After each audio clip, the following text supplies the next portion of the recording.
From the Sierra Maestra to Havana, one man redirected Cuba's future and the balance of the Western Hemisphere.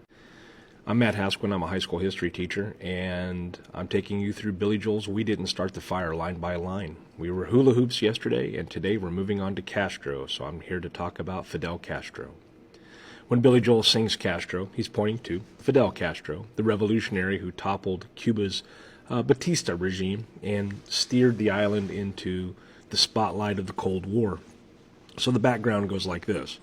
Cuba in the 1950s was politically unstable. It was economically dependent on sugar and deeply tied to U.S. business interests. Fulgencio Batista, who was a military strongman, ruled with, there was a great deal of corruption and repression. By 1956, Castro, his brother Raul, and Che Guevara launched a guerrilla campaign from the Sierra Maestra Mountains, and they were recruiting peasants and waging hit-and-run attacks against Batista's army. In January of 1959, Batista fled, and Castro entered Havana to mass celebrations.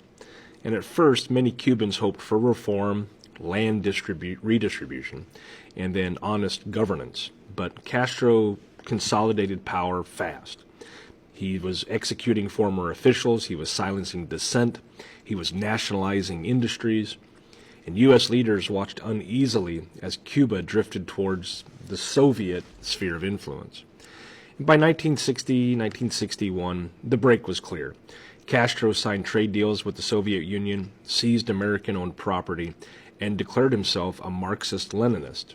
The United States responded with a trade embargo and backed the failed Bay of Pigs invasion in April of '61, where Cuban exiles tried and ultimately failed to overthrow him. The fiasco boosted Castro's legitimacy and locked in Soviet support. And then came the most dangerous moment of the Cold War, the Cuban Missile Crisis in October of '62.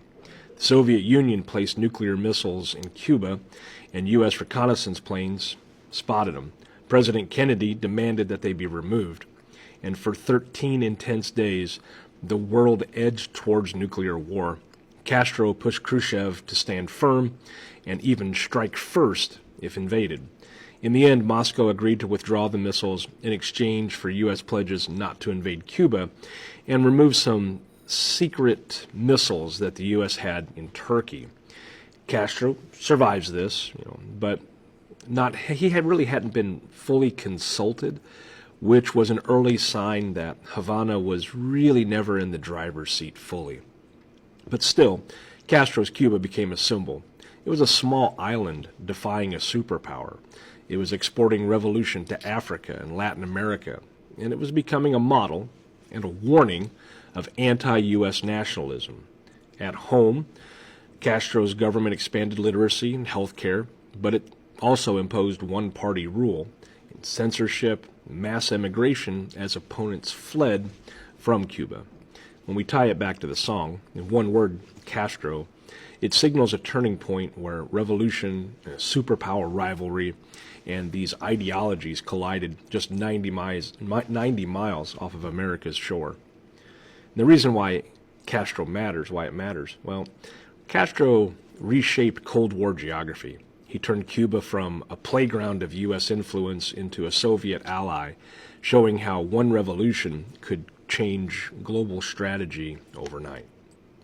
If you enjoyed this episode, please leave a like, a comment, a follow, a share, any of those things. That'd be fantastic. I'm going to keep plugging along. Today we've covered Castro, and, the next one up is going to be Edsel is a no-go. Thanks for watching.